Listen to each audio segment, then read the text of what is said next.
Hello, everyone, and thank you for joining me today. I really appreciate it. My name's Jeff Hahn. I'm the Director of Academic Sales for Social Explorer. I'm with Anna Carlson, who is our trainer.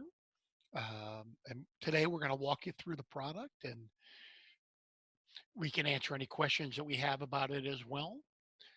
Before we start, I just wanted to say thank you for joining us today. I know things are difficult right now for most.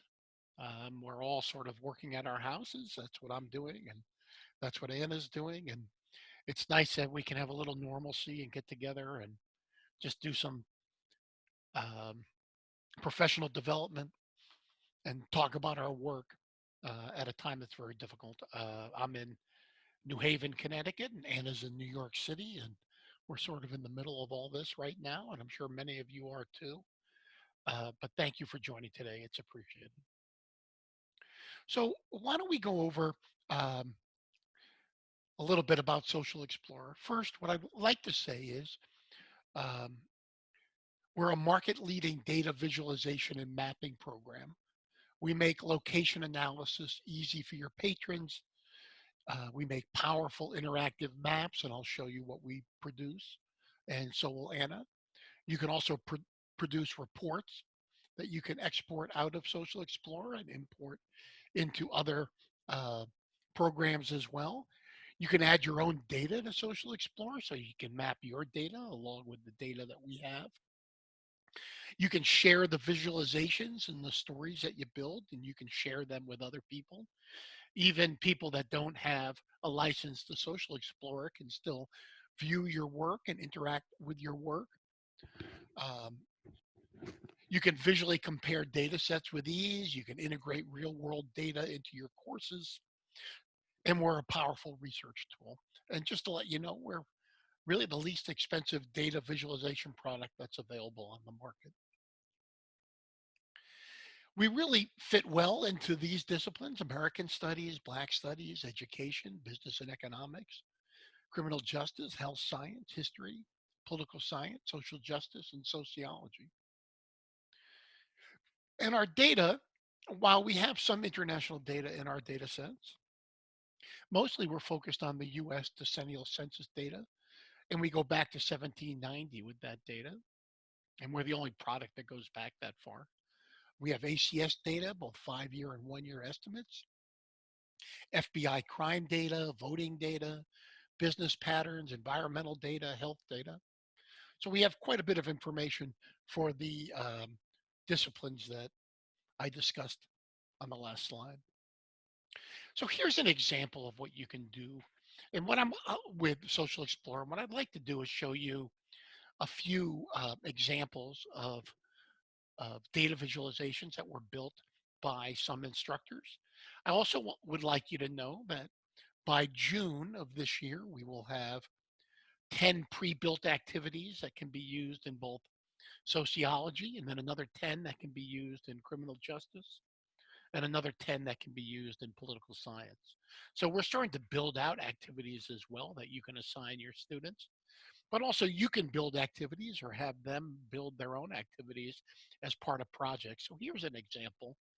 This is an activity that was built by an instructor for a social problems course, and it looks at aging in the United States. And it looks at two things. One, it looks at aging over time by looking at percentage of the population that's 65 or over. And then it looks at um, parts of the country that maybe are not as economically strong as other parts of the country, and compares the aging population to that data set to show areas that may be at risk once uh, the population ages, and maybe there isn't enough income in those areas to support the aging population. So here's an example. This is an activity that was built as a story. So it's a series of maps that were put together along with some content that was built. So this is on population aging. This is 1940 percentage of the population that's more than 65 years of age. And as you move from 1940 to 1960, you can see as the map brightens up, These are pockets that are aging, where there's more like 20% of the population is over 65. This is 1980. You can start to see how especially here in the Midwest, that the population is aging significantly. 2000, 2017. And so what the instructor has done is build out these maps, build out this story, has information that goes along with each map. And now here's a comparison. They've done some masking. And these are parts of the country where the average income is about 50% of the rest of the country. And it shows where the population is aging as well. So that was one activity that was built in sociology for social problems. This is another one that was built. This is something on midterm elections.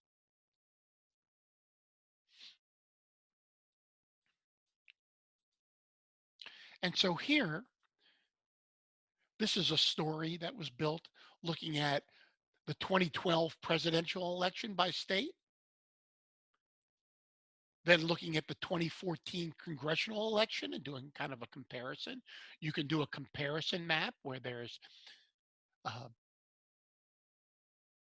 the US congressional election on one side and the US congressional elections from 2014 on the other side. So this is 12, this is 14. And you can see the changes that take place, and the students can interact with this map. And then they did the same thing with 2016 and 2018, and then built some questions, critical thinking questions around this activity. So that's another example. And then one last quick example. This is a look at crime data and the foreign-born population of the United States. And so there's a lot of discussion around foreign-born population and crime rates. So you can see here, this is the total population of foreign-born is almost 17% in the state of Texas. But then you can see the arrest rates, which are on this map here, are significantly lower than other parts of the country. So you start to get a sense of, well, here's a map where only about 4% of the population is foreign-born, but they have higher total arrest rates. And then there's questions built around this, asking why that might be the case.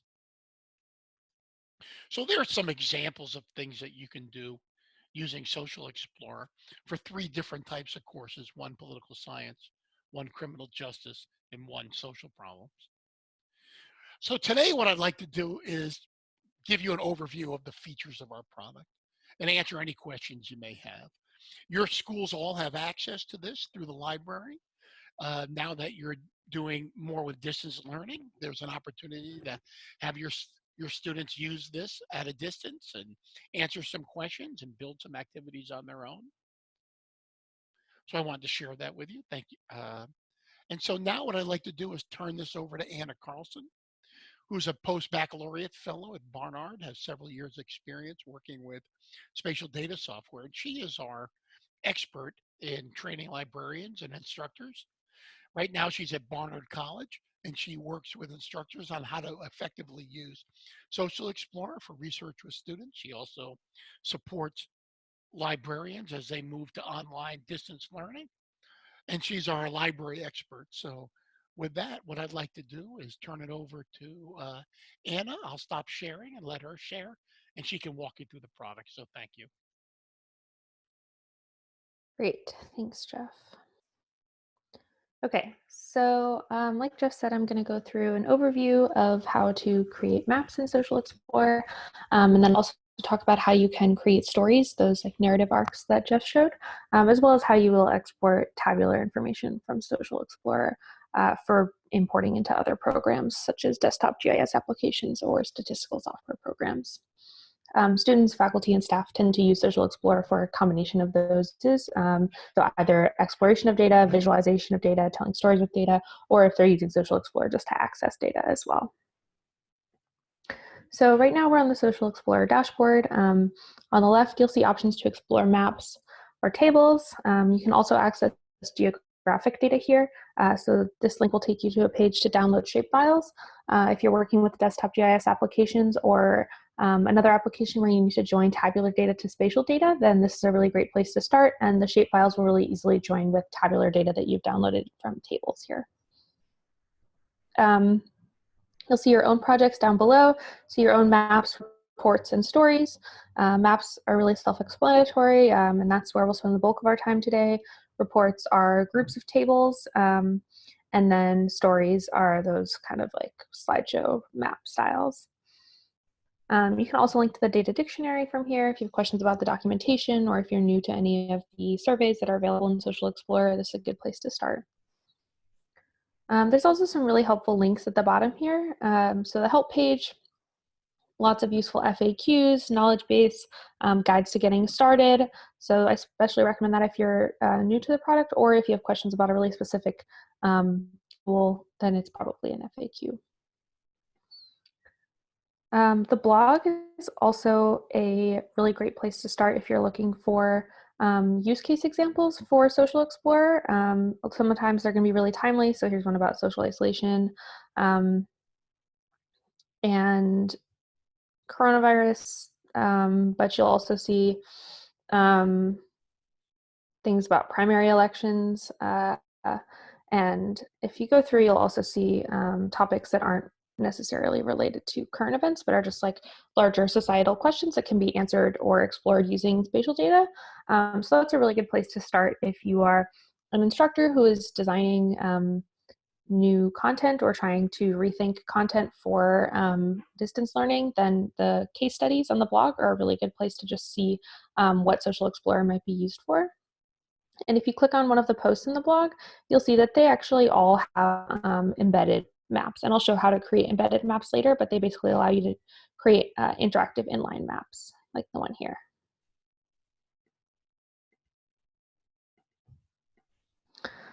And as you can see, it's just a regular blog post otherwise. The feedback link is also useful if you have issues or ideas that you'd like to share with the Social Explorer team. People tend to get back to you pretty quickly if you submit information here, so I definitely recommend using it. Okay, so the first thing we're going to do today is create a map. To do that, we're going to start in Explore Maps, and I'm going to click on Explore under United States here. We're going to work with United States data today. There is some international data in Social Explorer, but it's quite limited because we're focused mostly on US social science data sets. So you'll see all census data in Social Explorer, all American community data, and then you'll also see different surveys from the United States. You can see a couple examples if you scroll down here. So there's election information, crime data, you'll find some environmental information, business and opportunity zones, health data, cancer data, religion, all things like that. So some of that's going to come from the American Community Survey, and others are going to be non-ACS or Census Bureau data sets. And again, you can read more about the different surveys in the data documentation area. Okay, but if I click Explore here under the United States, that's going to allow me to explore all of these different topics. Full disclosure here if you are curious about what other types of data might be available if you're used to just using Social Explorer for census or ACS data.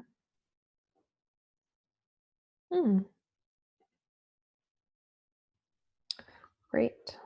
Okay, so this is going to take us to the map dashboard. From here, we can edit the map, mostly using this control panel at the top left here, and we can also navigate the map and explore the visualization as it changes as it adapts to the changes that we make in real time. So this is a map showing population density per square mile. The source is the American Community Survey 2018 5-year estimates.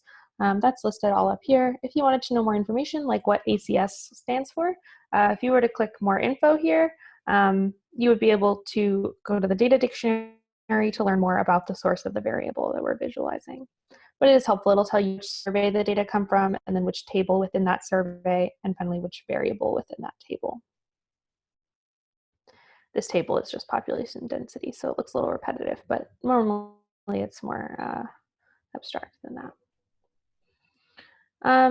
You can explore your map. It's interactive. So if you hover over geography, you'll see the values for that geography. So I'm hovering over Colorado. I see it has a population density of about 53 people per square mile, whereas Kansas next to it has more like 35 people per square mile. You can click and drag to move around, check out Alaska and Hawaii. You could scroll in, to zoom in. I'm just using my mouse to do that, but you could also use the plus and minus at the bottom right here, which you can also make into a slider. You may have noticed as I zoomed in that the geography level changed from the state level to the county level. That's because our geography level is set to be automatic. So if I continue to zoom in, maybe on Omaha, you'll see it go down to the census tract level as well. I can set the geography level to be static. So I could say I always want it to be at the state level. And then we'll see the Nebraska and Iowa border here. Or I could say I always want the county level. And then no matter how far out I zoom, it stays at the county level. Or I can go back to the automatic option, which in this case will be the state level. You can search for places. So we could search for Manhattan. And that will take you to the place that you searched for. You can also search for addresses or for landmarks. We search for Manhattan. It takes me to the island of Manhattan, and it actually overlays a blue outline around the island of Manhattan. Not as useful for an island like Manhattan, but if you're working with a city that doesn't necessarily match census boundaries, such as Chicago. So Chicago is a city within a larger county. It might be useful to overlay the outline of the city border, just so that you're aware of the city border because it will be different from census boundaries. Manhattan is its own county, so we don't need to worry about that so much. But I could say this as an annotation if I wanted to keep this blue line on the map. You'll again notice the automatic geography shifting as we zoom in and out.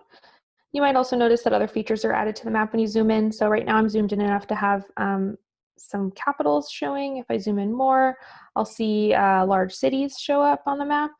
And then if I zoom in even more, maybe on Chicago, you'll start to see smaller cities and suburbs, large highways. And then if we zoom in even further, I'll see smaller streets. And if I zoom in even further, you'll actually see building footprints.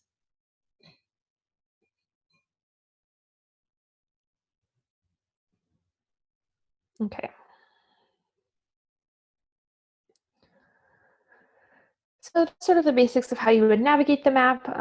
A lot of what people use Social Explorer for is exploration. So exploring a new variable or trying to examine different variables over time. It can be really useful for discovering insights without a lot of the more strenuous activities of downloading different data sets and bringing them into other software and comparing them. The data is built in with the tool here, so you can just examine them really seamlessly. So we'll show some examples of that. We're going to change the variable that we're visualizing right now. To do that, I'm going to click Change Data, this blue button at the top. You select data first by year and then by data category. So right now it's automatically selected as 2018. That's because that's the most recent year that the American Community Survey data are available for, which means that it's going to have the most data categories available and also be the most recent. You can see 2019 has some election data and some housing information, and 2020 has some housing value data as well.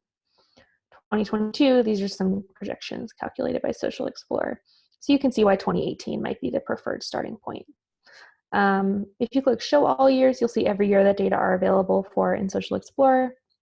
It goes back as far as 1790 when the first US Census was conducted. In the 19th century, you'll see data pretty much every year. Those are the decennial censuses. And then in the 20th century, you'll start to see more frequent years listed. And that's because more data sets are added from that century. And moving into the 21st century, you'll see data from pretty much every single year when the American Community Survey is added. You can click Show Fewer Years to collapse. We'll stay in 2018, but Social Explorer does have a really great stock of historic data, really useful for history, but also other social science disciplines. In 2018, you'll see the data sorted into data categories. They're kind of general categories that most people would intuitively look for. So things like age, sex, race, and income at the top. And as you scroll down, you'll see information about transportation and veterans, occupation, housing information, election data, crime data. And then if you scroll further, you'll see data that aren't available for the selected year with a list of the years that those data are available. So one really obvious example is we're in 2018 right now, so there's no presidential election data because there wasn't a presidential election in 2018, but we could click on 2016 if we wanted to access the most recent presidential election data. And if I scroll further, you'll see the other categories not available for this year. Okay, we're going to start in income today. This is sort of one of the first demographic variables that people tend to explore in Social Explorer, or just in general. Your data are going to be sorted by survey. So the first survey list is the ACS 2018 5-year estimates. I'm going to collapse that. Below that, you'll see the 1-year estimates. And then this is actually going to be a different source. You would have to read more about it to know where it's from. So the 1-year estimates and the 5-year estimates are both collected by the American Community Survey. 1-year estimates are going to be more precise to the particular year that you're working with, so in this case 2018, but they're a little bit less accurate because they're using a smaller sample size. 5-year estimates use data from the previous 5 years and weight them. So there's going to be a much larger sample size, but also it's going to be less precise to the year 2018. Since we're just working with data from 2018 and we're not going to compare over time, I'm going to stick with 5-year estimates to keep them a little more accurate. Within the survey, you'll see tables. So these bold headings are tables. So this is one table. It's a cumulative less than table. So it shows the count of households that earn less than certain amounts. Below that, you'll see the inverse, the count of households that earn more than certain amounts. You can also search for a variable in this list by filtering. So I could search for median household income if that's what I was interested in. And you'll see that median household income actually comes from 2 different tables in this survey because the census releases median household income as one table and then also median household income by race as a separate table, which still contains the same variable. If you click on a variable, it's going to automatically visualize based on what makes the most sense. So this created a choropleth map for us. With median, it's not so much an issue, but if you're working with a count variable, so something like the percentage of households that earn less than $10,000, this is a count variable, but it's going to visualize as a percentage on the map because otherwise we would just be sort of seeing like the number of households per state instead of the percentage of the total number of households that earn less than a certain amount. And you can see that the state of Mississippi is a darker color than the states surrounding it. So we'll go back to median household income. That's what mostly we'll work with today. Median household income doesn't vary so much by state because median's not very sensitive to outliers. So when you're working at such an aggregated level, it's actually pretty consistent state to state. So we can change the geography level. And we'll see that income actually does vary quite a bit by county, at least it varies much more than by state. We can get more information about the variable. That's what I showed at the beginning.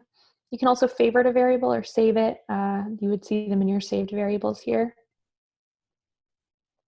This is a new option that didn't show up earlier when we were looking at population density. CPI correction allows you to adjust for inflation based on a current year.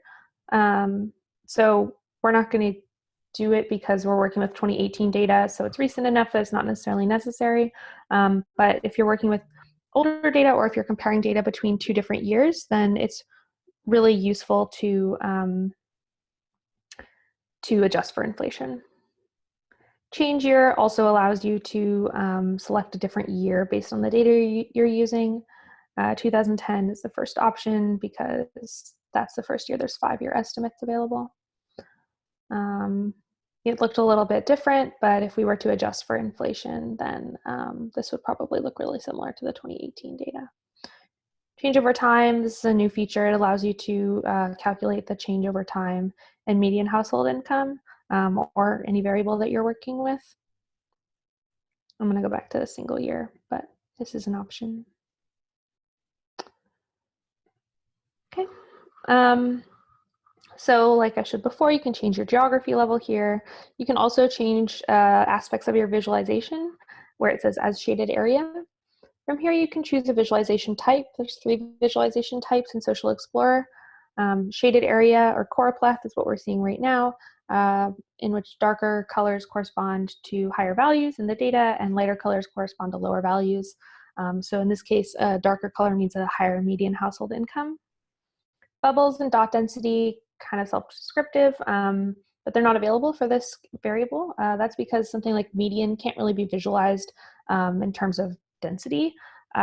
You would want to use a count variable if you wanted to use these visualization types. So something like the number of households that earn less than $10,000. If you were to use a choropleth map or shaded area, it would calculate as a percentage, but if you were to use bubbles or dot density, it would calculate showing the actual count. Color palette allows you to change the color palette. There's a pretty wide variety in Social Explorer. Right now I'm going through sequential color palettes. There's also diverging color palettes. You saw one earlier when we looked at change over time.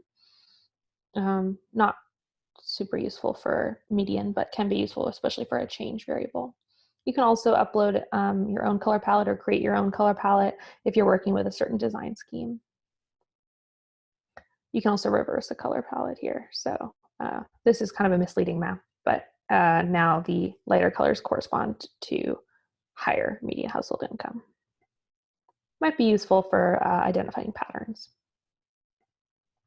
Cut points is going to allow you to adjust the classification of your data. So basically the bins that the data are put into are the colors that are represented on your map. So there's 11 classes right now, or 11 colors or bins. You can see a histogram of your data and how the bins are distributed across the histogram. You can change your classification method. These are going to be the kind of standard geographic classification methods used in demographic data. You can also create a custom classification method. You can also adjust these manually. That's especially useful if you're working with something like income and you want to see specific income brackets. We'll explore different cut point methods in a bit. Your legend is at the bottom left. The legend is constant, so it's always going to be on the map. You can expand it by clicking detailed view here so that you'll see a more traditional list style legend. You can see it becomes quite large then, so some people do prefer to keep it collapsed most of the time. If you hover over a color, you will see the value that corresponds to that color. Both are perfectly valid. And both are also interactive. So if you hover over a value, you'll see that it's kind of jumping out. And then if you click on that value, it's going to isolate the counties in the United States whose median household income falls into that range. So right now we're looking at a map of the counties in the United States where the median household income is between $35,000 and $40,000. And you could click through to see the different distributions of these brackets. You can also create really interesting maps by filtering the legend. So this is the map showing the percentage of, or it's showing the households or the counties in the United States whose median household income is greater than $100,000, which is actually a really interesting map and has quite a few patterns. So this is going to be like all of San Francisco and some of its surrounding counties. But this county, Summit County, is a suburb of Salt Lake City. This is a suburb of Denver. And then you'll also have a suburb of Columbus, a suburb of Nashville, a suburb of Atlanta, and then the suburbs of Washington, D.C. and New York City. So you're able to identify a pattern and explore it visually just by changing one part of the legend. So that's something that's really useful for Social Explorer and useful for students who might be newer to data visualization or working with demographic data or statistics of any kind, or for demonstrating the power of visualization as well. If you want to revert back to a normal map, you can just click on the value again, and you'll see the original choropleth map. You can also use this feature in the collapsed view of your legend. Okay, so this is how you create a simple single variable map in Social Explorer. This might be all that you need, just a map showing median household income. That can be a really powerful thing to display. So I'm going to show how you would export this map, and then we're going to talk about how you'd visualize multiple variables in Social Explorer. So I'm going to save the map. I'll show you where we save everything later so that you can get an idea of how to navigate your own projects.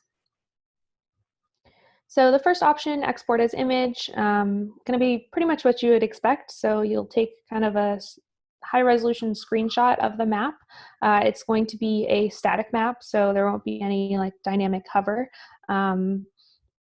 And you can set the zoom and DPI yourself. And then you have two format options. You can either export as a PNG image, which will give you one layer, one file with a title, scale bar, and legend overlaid on the map. Or you can do a zip archive, which will give you three different images. So it'll give you an image with the map and then a separate image of the scale bar and of the legend, which you can then place yourself either next to or on the map. So you have a little bit of creative freedom there.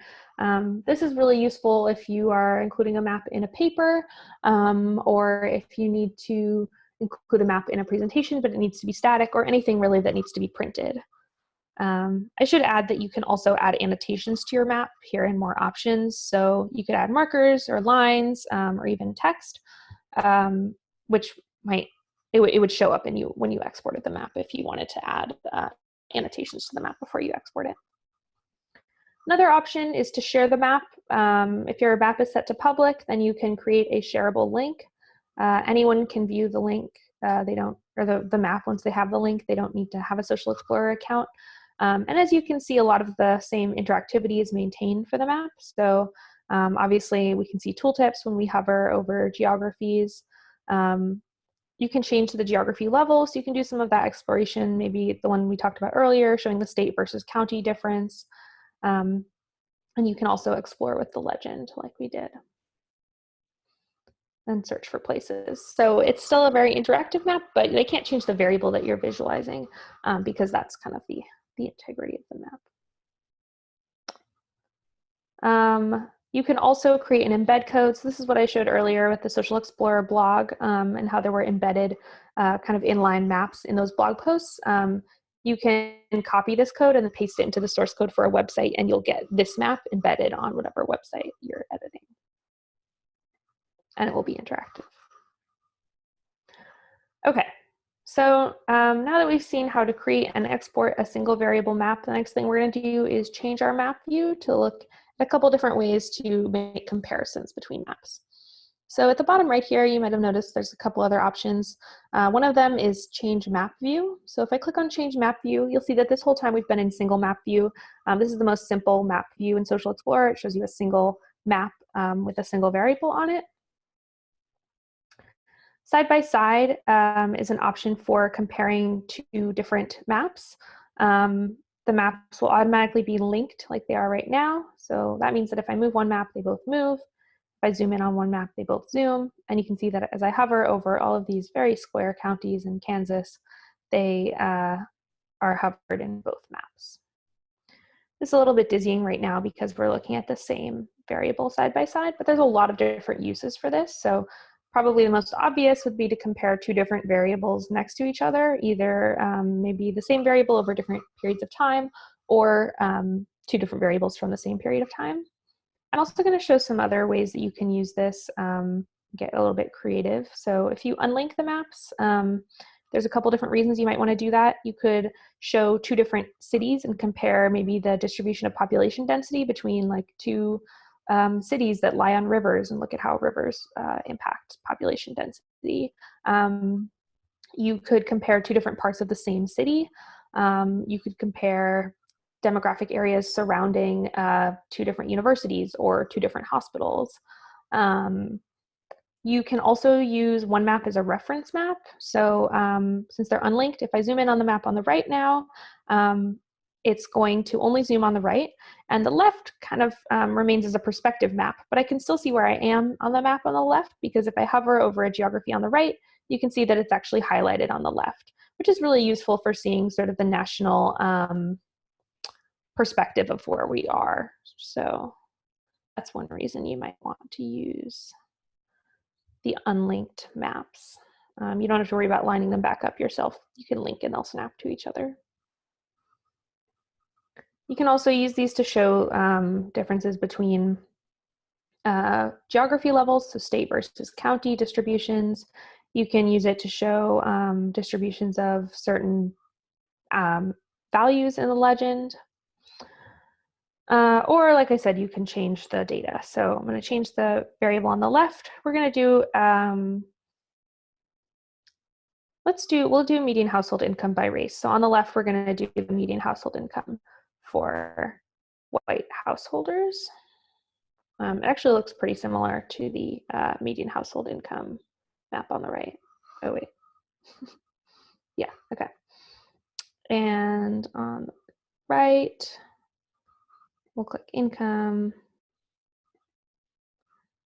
And okay, this is interesting. This is a map showing median household income for Black householders. And you'll see that a lot of it is grayed out. And that's going to be because these areas do not have enough Black householders to show median household income at the county level. If we go up to the state level, pretty sure all states will be available. But at the county level, the Census Bureau didn't release these data because it actually would compromise the privacy of the people living there. So that's a map in itself. But you can see for the areas that you can compare that there is a pretty stark difference. And we can even go at the state level for both maps, and you'll see the median household income for Black versus white households does change quite a bit. It's actually twice as much for white households in Minnesota. That's my home state. So particularly shameful. Let's go back down to the county level. I'm going to choose two variables that do have more data available so that we can visualize them side by side. So I'm going to show on the left, we're going to show the percentage of households whose income is lower than $30,000. And on the right, we'll show the percentage of households whose income is greater than $100,000. These maps, while they both have data available, they're showing really different distributions. So the map on the right shows like wild variation in color. And the map on the left shows like a pretty consistent shade of orange across the country with a couple of different exceptions, which are actually mostly suburban areas. So you'll see like the DC area and its suburbs have really low percentages of people that earn less than $30,000. And as we can see when we hover, a pretty high percentage of people that earn more than $100,000.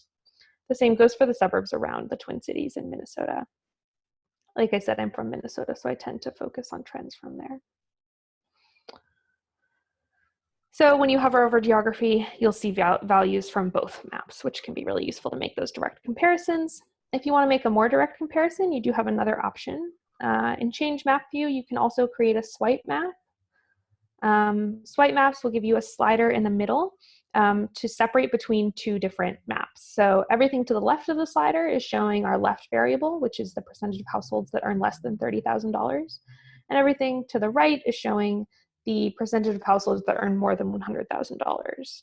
I can zoom in on the map, and I can also move the slider, and you'll actually see the color of the counties change right on the slider, which can be really useful, again, if you're comparing over time, or if you're comparing something like this, which is a variable that is, these variables are related to each other, obviously, but they're showing different parts of the population. So you can see St. Paul here, the Twin Cities. You can see this is actually kind of like a wealthy suburban donut with a really low percentage of people earning less than $30,000 and pretty high percentage of people earning more than $100,000 as well.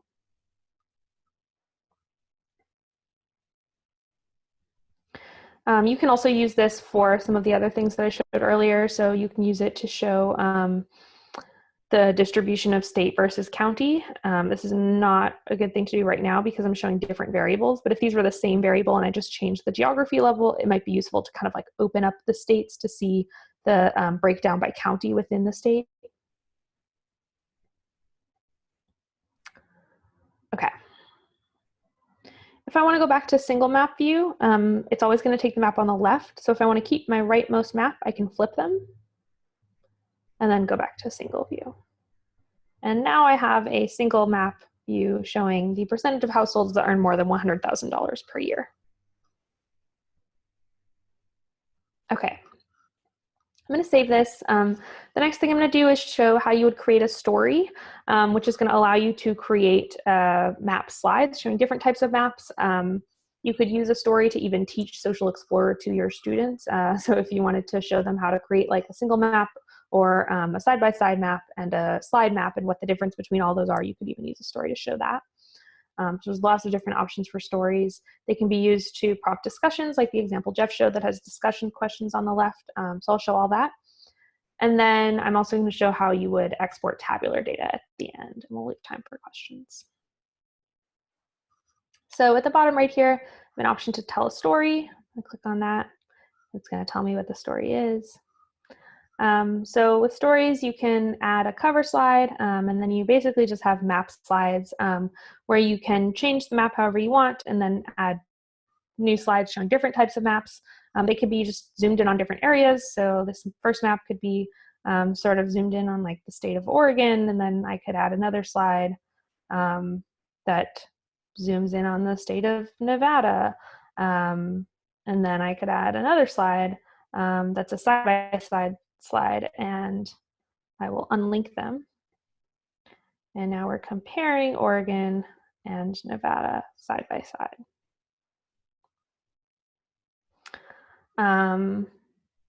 If I show the story, start at the beginning, again, it's got a lot of that same interactivity. I could even move the map, so having different slides for different places is only really useful if you don't want to move the map middle of presentation. You just want to have them ready. So again, you have more info. You can change the geography level. So you can sort of demonstrate as you're explaining something, and then you can cycle through the different slides and then show the comparison between the two.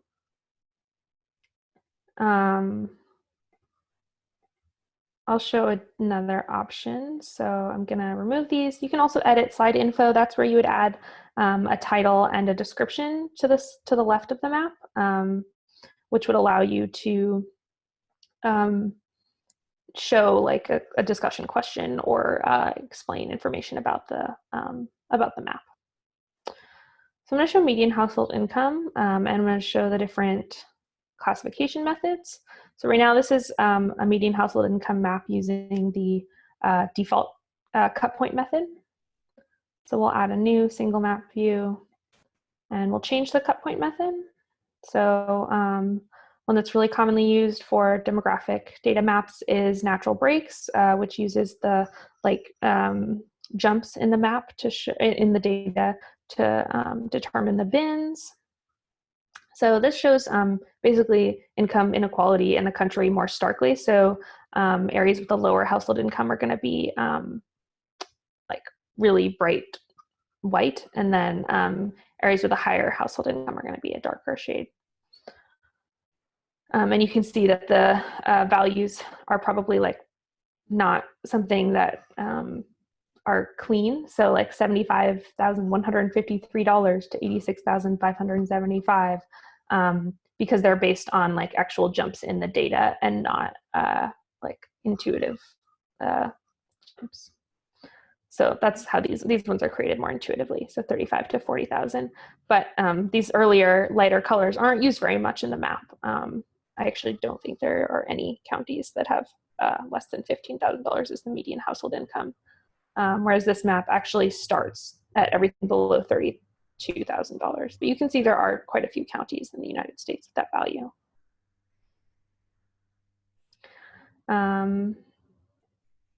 We can add another map, and this one will make quintiles, also pretty common. It's like on the SAT when it tells you you did better than 75% of people, better than 85% of people.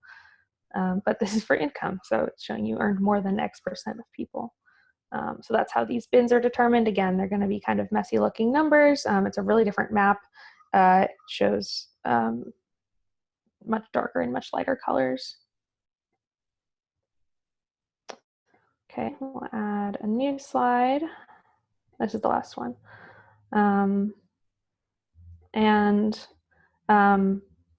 We'll use an equal interval classification method, which just makes a bunch of different bins that are equally spaced apart. It's generally not recommended because it generates maps like this, which kind of just make it look like there isn't that much variation in income, and because these are just equally spaced between the lowest median household income and the highest median household income, whereas the data aren't distributed equally in between those different bins. So it's kind of a confusing map.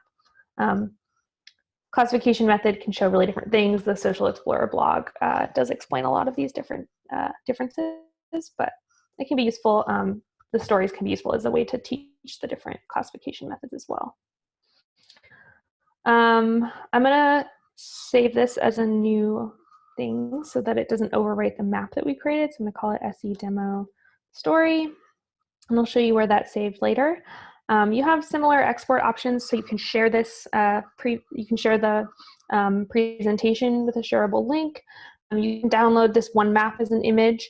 If you want to download all of the maps as an image, kind of en masse, you can export as a PowerPoint, which will give you a PowerPoint file where each slide is a static image of the map from each of these slides at the left here.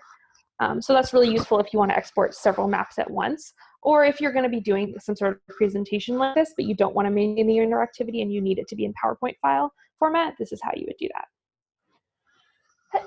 Excuse me. Okay, so I'm going to go back to the Social Explorer dashboard for a moment here. In my maps, you'll see the map that we created, and in my reports, you'll see nothing yet because we're going to create a report.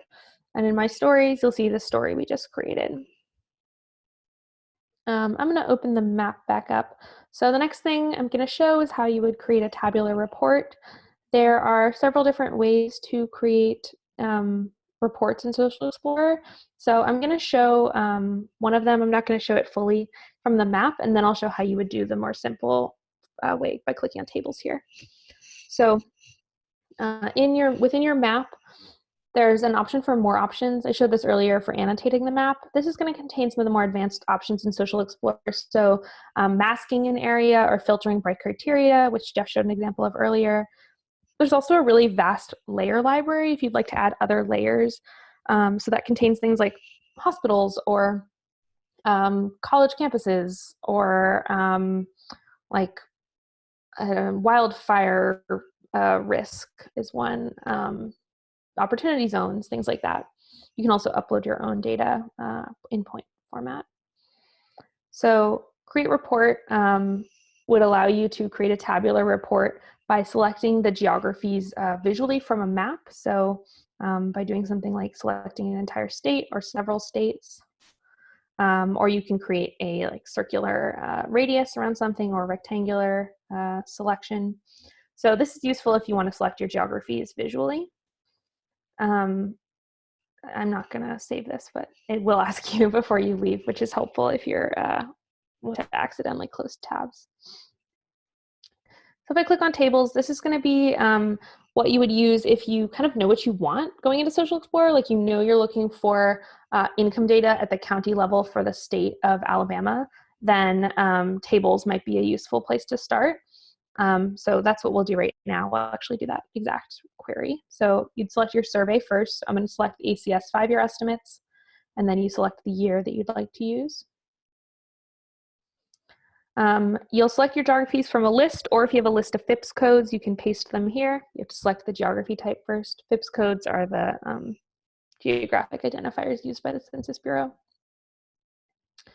I want the county level, so first I would select the state. So I want the state of Alabama, and I could select individual counties in the state of Alabama.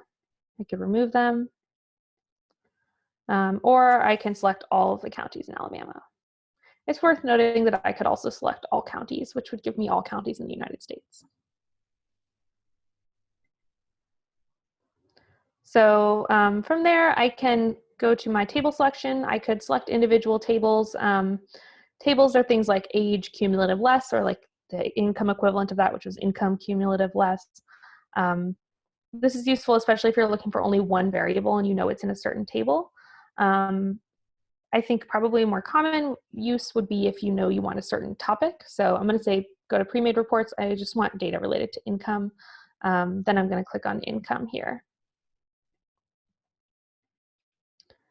If I add that and then click show results, this is going to take me to a report with data sorted by geography at the top. So you can see each of these columns is a county, and each row is a table. So this is a table right here, total population, population density is its own table. And then within those tables, you'll see actual individual variables. So these are all individual variables with the percentages next to them. You can adjust for inflation. And then you can also from here export as an Excel file or do a data download if you're going to work with a statistical package like R or Stata or SPSS or Python, or if you're working with a GIS application such as ArcGIS or QGIS, then it would be useful to export as a CSV file here. You can also export as a SAS or SPSS data file. And then you would also download the data dictionary so that you could reference the data dictionary to know what the variable names are, because the variable names are going to be formatted for these sorts of programs that I mentioned. So that means there's going to be no spaces in the variable names. They're going to be very short and easily read by statistical packages or GIS databases. So finally, we'll save this report. And back at the Social Explorer dashboard, you can see my map, my report, and my story.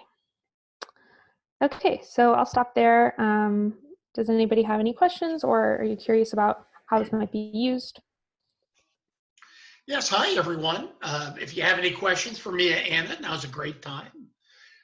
Just to let you know, I'll also send you in a follow-up this recorded session so you can share it with others or watch it again if that's something you're interested in doing. But does anybody have any questions right now? You can type them in if you want, or. All righty. Well, thank you all. Was this helpful? I hope it was helpful for you. If you have any questions of me or of Anna, you can reach out to me anytime. You all have my email. Other than that, then thank you. If there's no questions, we'll let you go. Thank you very much. Great. Thank you, Anna. Really appreciate your help. Not a problem. Well, Thanks, everybody everybody. seems happy with it, and they've all said thank you, and we'll send everybody the recording. So thank you all. Have a great rest of the week. Great. Stay safe, please. Bye now.